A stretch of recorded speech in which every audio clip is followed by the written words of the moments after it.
Cambridge Community Players presents The Maltese Falcon by Dashiell Hammett, directed by Martin Smith. Tonight's program is brought to you free of charge, but please consider donating to our GoFundMe fundraiser. Please see the Cambridge Community Players Facebook page for details.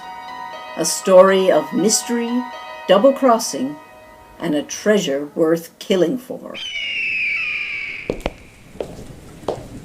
Meet Samantha Spade. License number 357896, issued by the Police Department of San Francisco. Her occupation nowadays is as a private detective.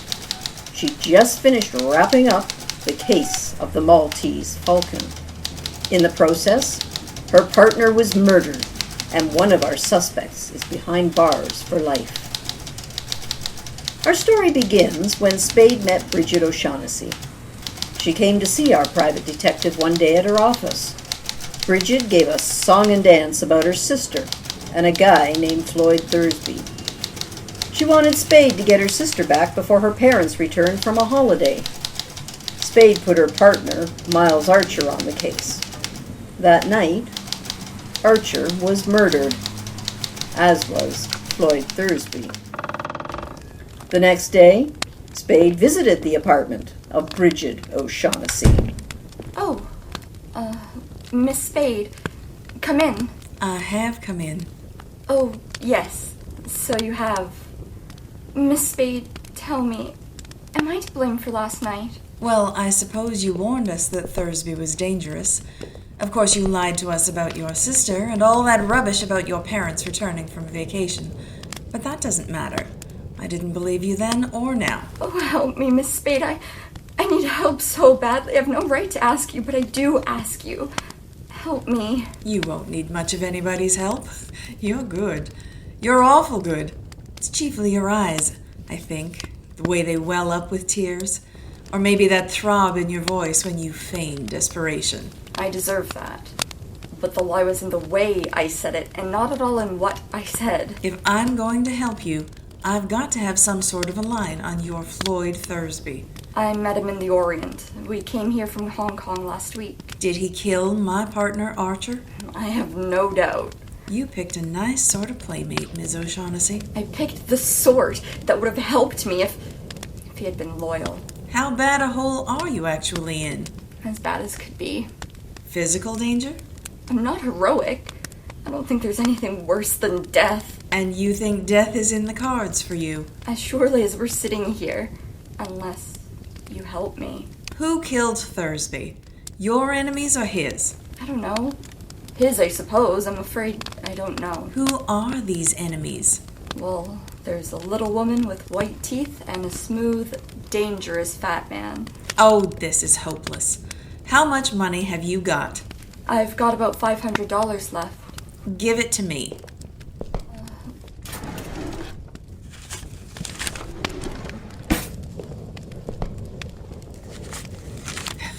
There's only 400 here. I had to keep some to live on. Okay. I'll be back as soon as I can. You needn't come to the door with me. I can let myself out.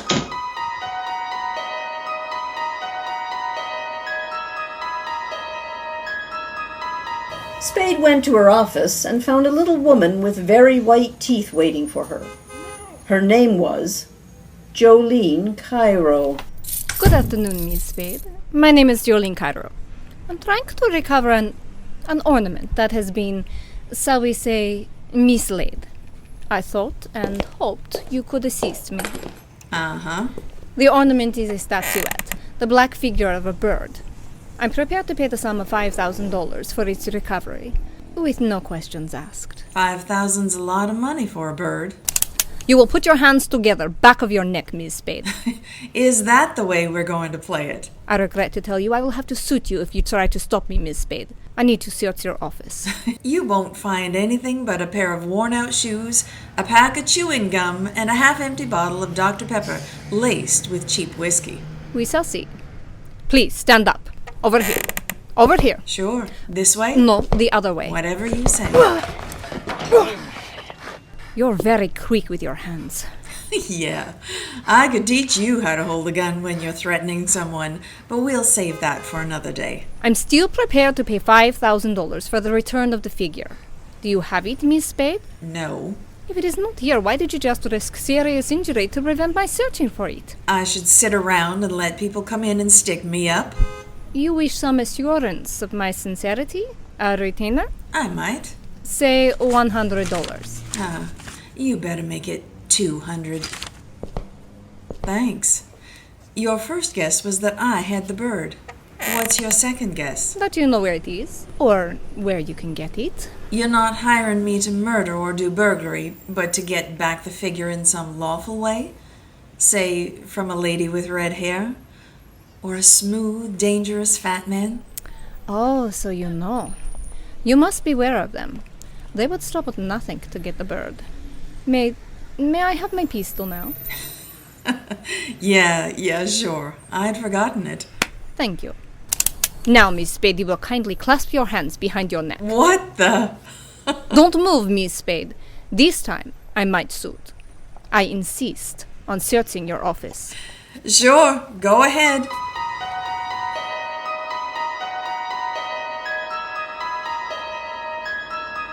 Spade finally got rid of the woman with white teeth and headed back to Brigid O'Shaughnessy's apartment. As a matter of fact, she had a hunch that Jolene Cairo was going there herself and started to tail her when a sad-faced man poked something into her back. Come on. My boss wants to see you.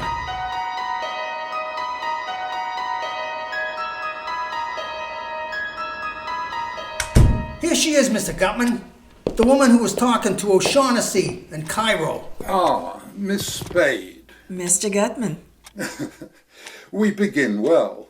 I distrust someone who talks too much. I like to talk. Of course, talking something you can't do judiciously, unless you keep in practice. Yeah.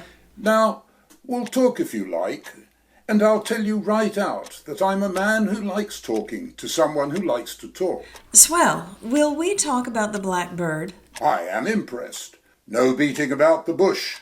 Right to the point. Let us talk about the black bird, by all means. Miss Spade, have you any conception of how much money that blackbird is worth? No.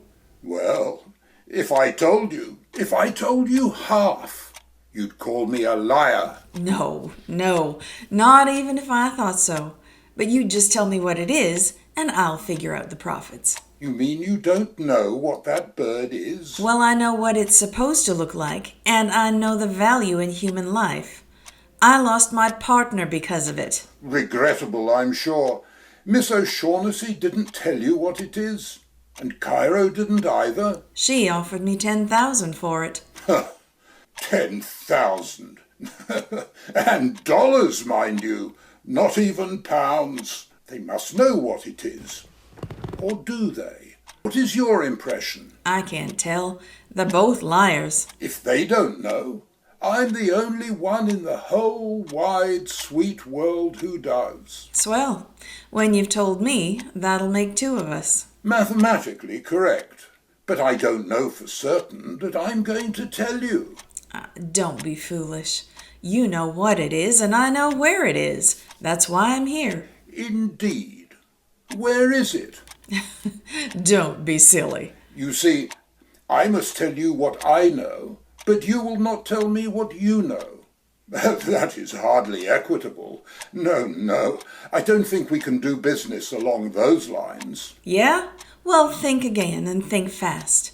I can get along without you. And keep that thug of yours away from me while you're making up your mind. It may not end well for him. Well, I must say you have a most violent temper. Well, what are you wasting time for? You've got till 5:30 and then you're either in or out, for keeps.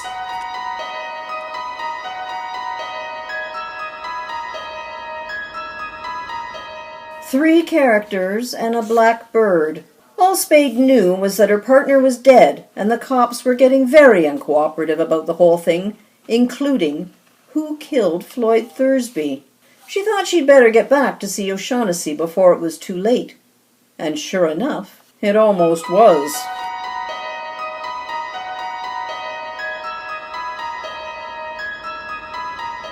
They came here and took her away. Took who away? The police, they wanted to talk to you too. They took Miss Cairo with them. What was she doing here? She came to talk about the bird. Hey, what is this bird that everybody's all steamed up about? Suppose I wouldn't tell you anything about it at all.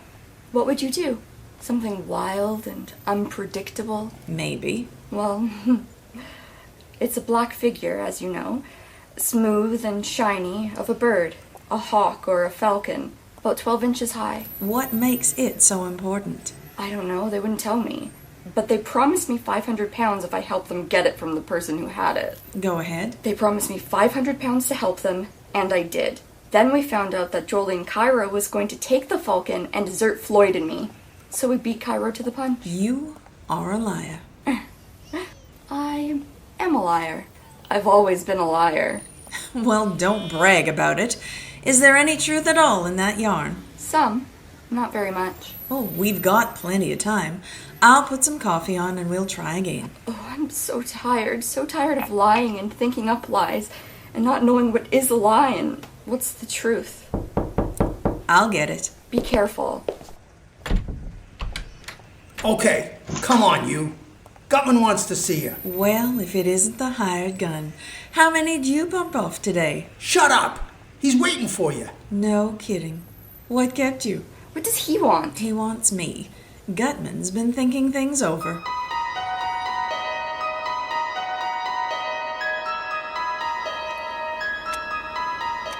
Well, Miss Spade, I must apologize for sending for you in this fashion. Never mind. Let's talk about the bird. All right, let's. What do you think of the order of the Hospital of St. John of Jerusalem? Crusaders or something, weren't they? Very good. In 1539, these crusading knights persuaded Emperor Charles V to give him the island of Malta. He made but one condition.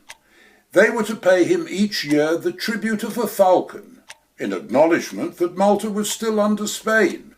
Do you follow me? Sure. Have you any conception of the extreme, immeasurable wealth of the order of that time? Well, I imagine they were pretty well fixed. They were rolling in wealth. They hit upon the happy thought of sending the emperor for the first year's tribute, not an insignificant live bird, but a glorious golden falcon, encrusted from head to foot with the finest jewels in their coffers. Allow me to replenish your drink, Miss Spade. Well, what do you think of these knights? I don't know. Well, the glorious falcon never reached Spain. Buccaneers raided the galleon. In 1713, the bird showed up in Sicily. In 1840, in Paris. And it had by that time acquired a coat of black enamel, looking like nothing but a fairly interesting black statue. In 1923, a Greek dealer found it in an obscure Paris shop. He knew what it was. I heard about it in London and rushed over to buy it. But the Greek was murdered and the falcon gone. That was 23 years ago. For 23 years I've searched for the bird. I traced it to the home of a Russian general, Kemidov, but he wouldn't sell, even though he knew nothing of its value. I was forced to send my agents after it. They got it. Unfortunately, I haven't got it, but I'm going to get it. How soon are you willing to produce the falcon? A couple of days. That is satisfactory. Well, here's a fair bargain and profits large enough for both of us. What's your idea of a fair bargain? Shall I say 100,000? Why not? What do you say to 250,000? Then you think the statue is worth $1 million, huh? Why not? Yeah, why not? Say, I feel kind of funny, Gutman. That drink. My dear woman, how could you suggest anything so crude? Wilmer! Wilmer!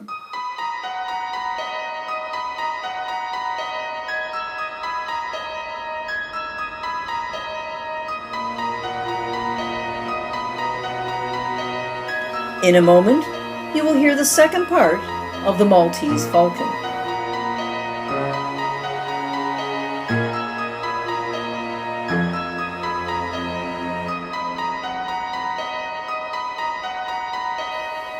The name of Samantha Spade was a cinch for the back page of the obituaries, but she came out of it somehow and managed to get up and stagger out of that apartment. She went round to the hotel where Jolene Cairo had a room and made a deal with the house detective to let her search it. All she could find was a newspaper in the wastebasket, folded back to the steamship news. There was a list of arrivals and one was marked. It said, 8:07 a.m., the La Paloma from Hong Kong. That was good enough for her. She got a cab and rode to the docks. The La Paloma was on fire and burning beautifully. Torched. She went back to her office and was soothing her headache when the door opened. A tall man in a long black overcoat stood there with a package in his hands, making gurgling noises before he fell like a tree. Spade checked for a pulse. Dead. She took a good look at him. He was a mate off the La Paloma. She unwrapped his package, and there it was. The black bird. The Maltese Falcon. Hello? Miss Spade, it's Bridget. I'm in terrible trouble. Please come quickly. Spade found her shivering in the dark corner of an office building and took her and the Falcon home to her apartment. Spade put Brigid on the couch and the Falcon in the icebox. She returned to the living room and turned on the lamp. Well, I guess I shouldn't be surprised. Miss Spade, shall we all sit down and get comfortable and talk? Sure. Hold still. Let me be perfectly clear. You're not going to frisk me. Shut up. Put your paw on me and I'm going to make you have to use that gun. Ask your boss if he wants me shot up before we talk. Never mind, Wilmer. You're certainly a most headstrong individual, Miss Spade. Well, let's be seated. You too, Cairo. You can put down your gun too. Of course, Miss Spade. I was only using caution, as it were. You ready, Gutman? Are you ready to make the first payment and take the Falcon off my hands? Well, as to that, here are $10,000. Oh, seems a tad short of the agreed upon sum. We were talking about considerably more. Yes, we were. But this is genuine coin of the realm. With $1 of this, you can buy $10 of talk. And besides, there are more of us to be taken care of now. Well, that may be. But I've got the Falcon. I should not think it would be necessary to remind you, Miss Spade, that though you may have the Falcon, we have you. Yes, I'm trying not to let that worry me. We'll come to the money later. There's another thing to be taken care of first. We've got to have a fall guy. The police have to have a victim, somebody they can stick for those 3 murders. 2. Only 2 murders, Miss Spade. Thursby undoubtedly killed your partner. All right, 2. What difference does it make? The point is, we've got to give the police... Come, Miss Spade. You can't expect us to believe at this late date you are the least afraid of the police, or that you're not able to handle... I'm up to my neck, Gutman. I've got to come through with somebody, a victim when the time comes. If I don't, I'll be it. Let's give him Wilmer. He actually did shoot Thursby and the other one, didn't he? Anyway, he's made to order for the part. Let's turn him over to the cops. Get up on your feet. I've taken all the riding from you I'm gonna take. Get up. Shoot it out. Now, Wilmer, don't shoot. Listen, Wilmer, it was just a joke. There, that should take care of him. Wake up, Bridget. I'll put Wilmer on the sofa. What's going on? A party of sorts.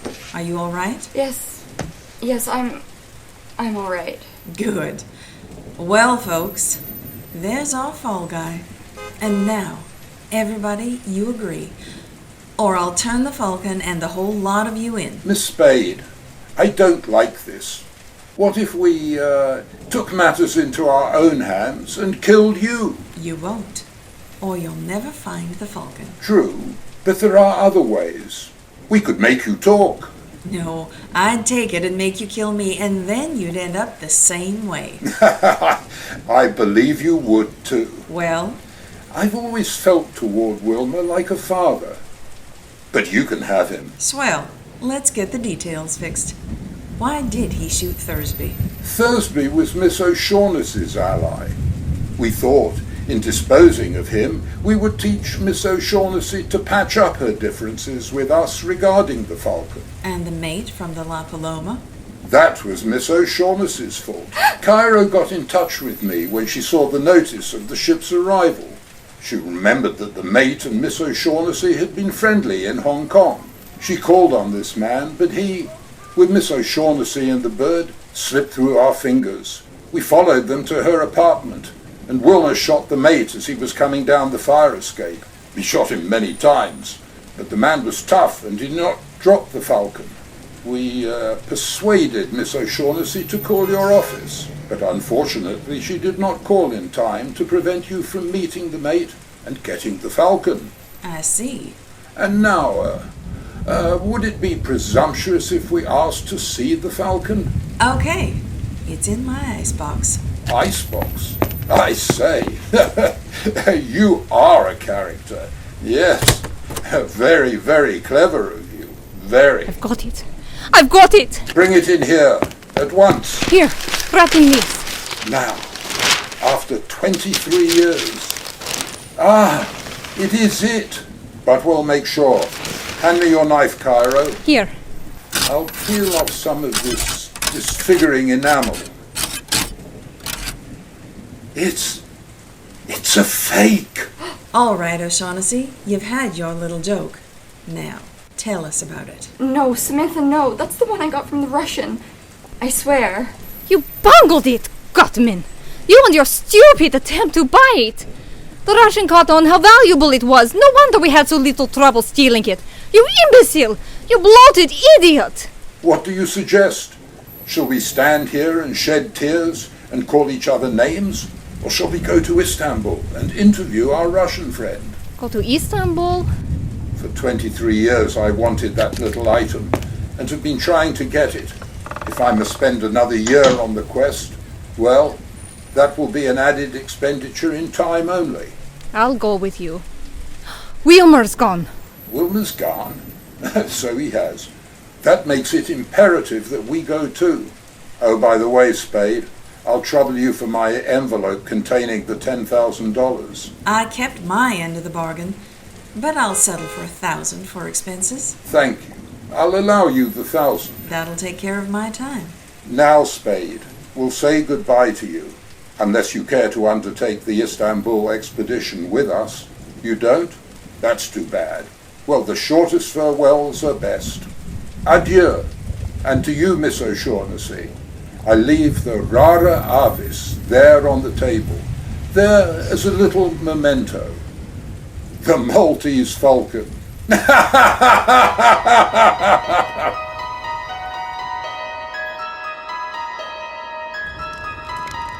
All right, O'Shaughnessy, talk. You came to me and asked me to have Thursby followed. I put my partner on it. He followed Thursby. He was killed. You must have told Thursby he was being followed. I told him. Yes, but please believe me, Samantha. I wouldn't have told him if I thought Floyd Thursby would kill your partner. Miles hadn't many brains, but he had too many years' experience as a detective. To be caught like that, by someone he was shadowing up a blind alley with his gun tucked away in his hip and his overcoat buttoned?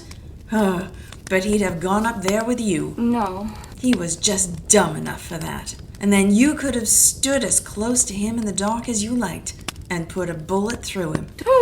Don't talk that way to me. You know I didn't know. Stop it! Why did you shoot him? I didn't mean to at first. I can't look at you and tell you this. You thought Thursby would tackle him. If he got Thursby, then you were rid of him. If Thursby won, you had something on him, enough to be rid of him for good. And wasn't that it? Something like that. But when Thursby backed down, you took the gun and did the job yourself. You must believe me. You get a good break. You'll be out of San Quentin in 20 years, unless they hang you.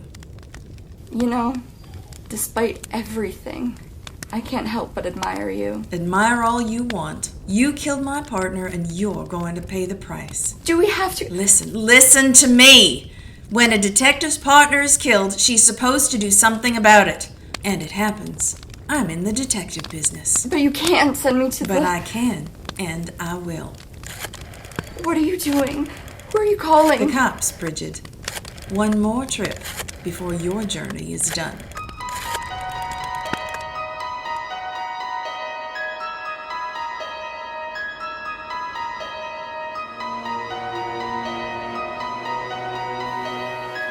Today's performance of the Maltese Falcon was written for radio by Frank Wilson, with updates by Martin Smith.